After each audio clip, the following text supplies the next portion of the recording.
पंजाब में 2004-5 में 1514 करोड़ का पेंशन का बिल हुआ करता था, वो बढ़कर 2021-22 में 11,167 करोड़ हो गया, 7.25% से ज्यादा।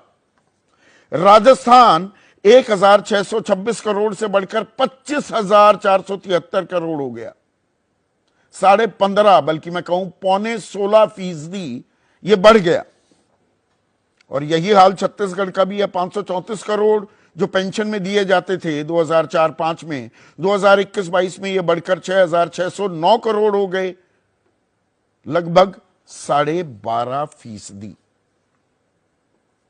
तो ये तर्क तो बड़ा अच्छा लगता है भाई, करदाता पर बोझ बढ़ेगा, अर्थव्यवस्था का बंटाधार हो जाएगा।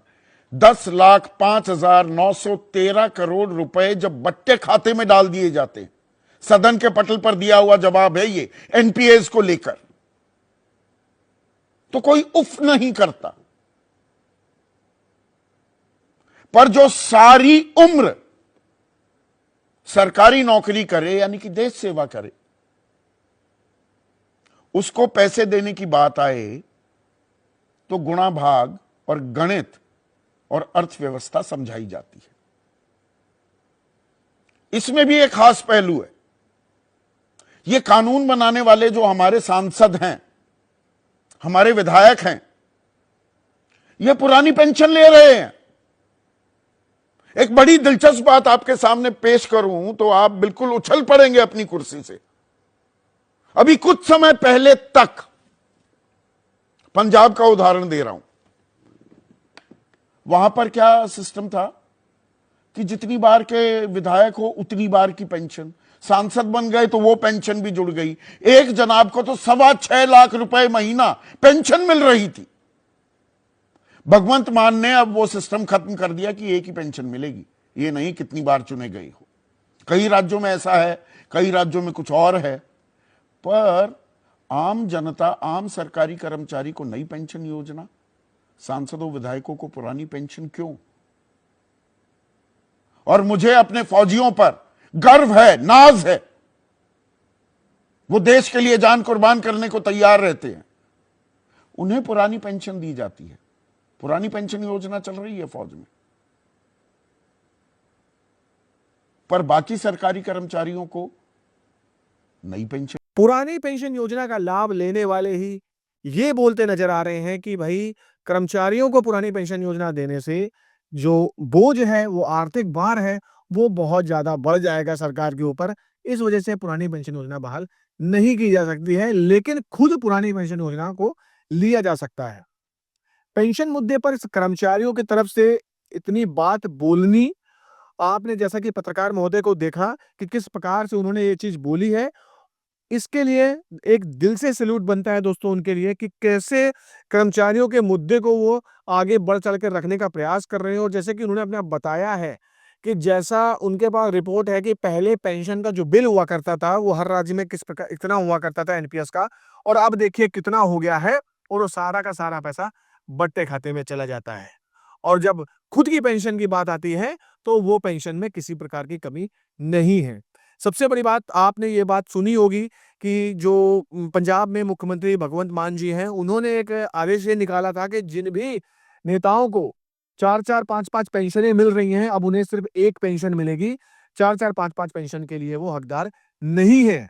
और सबसे बड़ी बात दोस्तों, इस देश की विडंबना ये है कि जो बड़े-बड़े माननीय, जब वो किसी रीजन से उन पर कोई दाग लग जाता है और उनकी जो विधायकी है या सांसदी है वो जो छूट जाती है, उसके बावजूद भी उन्हें पुरानी पेंशन योजना का लाभ मिलता रहता है। देश का अर्धसैनिक बल जो लाइन ऑफ ड्यूटी पे खड़े होके ड्यूटी करता है, अपने सीने पे पहले गोली वही खाएगा, लेकिन सरकार उसको भी एज अ सिविलियन के तौर पे मानती है और उसको भी पुरानी पेंशन योजना देने का पक्ष में नहीं है। High court, Delhi high court ने केंद्रीय अर्धसैनिक बलों की पुरानी पेंशन योजना बहाली के लिए आदेश निकाला, लेकिन सुप्रीम कोर्ट पर केंद्र सरकार ने उसका स्टे ले लिया है। फिलहाल अभी वो मुद्दा रुका हुआ है, लेकिन बात अगर हम करें पुरानी पेंशन बहाली का, तो दोस्तों इस पर तो बहुत ही ज़्यादा एक विडंबना बनी हुई है कि पेंशन का मुद्दा है वो सरकार हल करने के बजाय कर्मचारियों को और उलझा दिया है। उलझाने का इन द सेंस कि यूपीएस पेंशन स्कीम ले आई। यूपीएस पेंशन स्कीम का आपको दोस्तों भली-भांति पता है कि किस प्रकार से यूपीएस में प्रावधान है, कैसे आप रिटायर जाएँगे तो कितना आपको मिलेगा, क्या मिलेगा, कब पेंशन मिलेगी, कितना वेट करना पड़ेगा।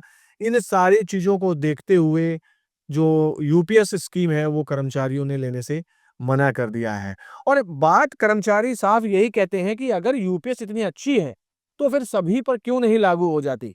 और जिन लोगों को पुरानी पेंशन योजना का लाभ मिल रहा है, अगर वो भी एनपीएस में आ जाएँ या यूपीएस में आ जाएँ, तो जो भार है वो तो और कम हो जाएगा और जिससे देश और अच्छी उन्नत कर सकेगा। तो ये चीज़ें दोस्तों बोलने में अच्छी लगती हैं, लेकिन जब इम्प्लीमेंटेशन की बात आती है तो हर व्यक्ति उसको ऑब्जेक्शन करने के लिए खड़ा होता है। अब कर्मचारियों की बात करें तो कर्मचारियों को सुनने वाला कैसा कौन है, क्या है, ये तो आपको पता है और कितना इम्प्लीमेंटेशन होगा ये भी दोस्तों आपको भली-भांति पता है। अब शिव गोपाल मिश्रा जी का ये कहना है कि आगे चलकर हम यूपीएस में कई चेंजमेंट लाएँगे, जैसा कि जब भी कर्मचारी रिटायरमेंट जाना चाहेगा या वीआरएस में जाए या 60 साल में जाए, उसको पेंशन तब से शुरू हो जाएगी। जो 25 साल की सेवा है उसको घटाकर हम 20 साल करवाएँगे। तो कई चीज़ें बताई गई उनके द्वारा। अब वो आगे जाकर होगी सफल या नहीं होंगी, ये तो दोस्तों कहने वाली बात है। बाकी आपको क्या लगता है कि सरकार आगे चलकर यूपीएस में किसी प्रकार का संशोधन करेगी? तो जिन कर्मचारियों ने एनपीएस ले लिया है, अब उनके लिए तो दोस्तों यूपीएस में अगर कोई चेंजमेंट होता है तो कोई बेनिफिट नहीं है। अब देखना बाकी यही है दोस्तों आगे कि क्या सरकार कुछ नया लेकर आती है। पेंशन पुरुष विजय कुमार बंधु जी आगे क्या प्लान करते हैं और भी पेंशन के बड़े-बड़े अध्यक्ष हैं, वो क्या आगे प्लान करते हैं, ये देखना अभी बाकी है। तो खबर यही थी दोस्तों, मेरे द्वारा दी गई जानकारी अच्छी लगी तो प्लीज़ वीडियो को लाइक, शेयर, कमेंट ज़रूर करिए। मिलते हैं अगले वीडियो में, तब तक के लिए जय हिंद, जय भारत।